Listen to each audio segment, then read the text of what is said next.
Now, former FF Plus leader and cabinet minister Pieter Groenewald is calling out so-called discriminatory laws. Now, he says laws aimed at redressing the injustices of apartheid and colonialism are repressive against whites. Groenewald also criticized the Expropriation Act that the party is challenging in court. But what we must say, as far as I'm concerned, there is discrimination against whites. When you go to black economic empowerment, if you look at affirmative action, I'm on record many times.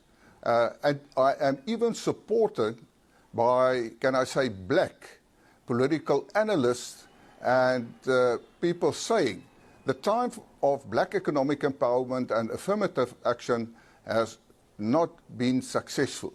And we all know that because black economic empowerment is only favorable to the black elite and the politically connected people. That's discrimination. White students at universities are not admitted for certain courses, like in medical studies. They do not get bursaries because they are white. And that is discrimination. And it is not acceptable for me or the Freedom Front Plus. So in that sense, if you want to see that as treating badly, then it is bad treatment